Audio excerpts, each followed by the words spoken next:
এসেছিল, আমি কিরাম খেলছিলাম। আচ্ছা, গুলিটা ওকে এসে করে ওকে করেছে, ও বলছে ভাই বাঁচাও।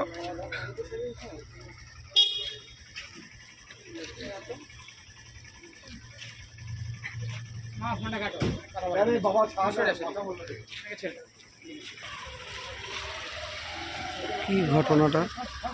ঘটনাটা হচ্ছে কালকে 6:30 নাগাদ আমার ভাই ওইখানে আমার আর একটা বড় ভাইয়ের দোকানে, চায়ের দোকানে চা খাচ্ছিল আর ক্যারাম বোর্ড খেলা খেলছিল।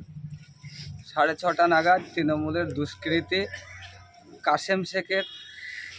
কাশেম শেখের টোটাল দলবল নিয়ে এসে আমার ভাইকে নৃশংসভাবে গুলির ওপরে গুলি করে স্পটেই আমার ভাই ঝাঁঝরা হয়ে যায়, আমার ভাই স্পটেই মরে যায়। আর আজকে আমরা মানে সেই লাশ আমরা আজ বুকে করিলি, শুধু কাদা ছাড়া আমাদের কোনো কাজ নেই। কাশেম সমানে লোককে মার্ডার করছে, পুলিশের কোনো রেসপন্স নিচ্ছে না।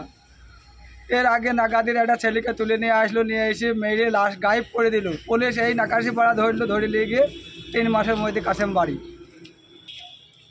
কাশেমের কোনো রকমভাবে কোনো কিছু কেউ বলার নেই, পুলিশ এর বিরুদ্ধে কোনো রকমের কোনো কিছু কোনো জাজমেন্ট নেই।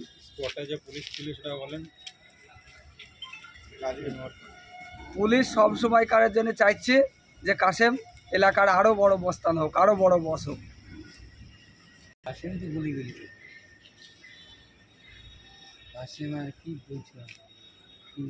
সিপিএম করতাম আগে, পঞ্চায়েত ইলেকশনে আমরা সিপিএম করেছি। আমার এটা এই ভাইটা হচ্ছে সিপিএমের মেম্বার, সুকুশি প্রতিনিধি। এই হচ্ছে আপনি মেম্বার? হ্যাঁ, পঞ্চায়েত প্রতিনিধি। তারপরে লোকসভাতে আমরা সবাই ভাই ভাই সব বিজেপি করেছি।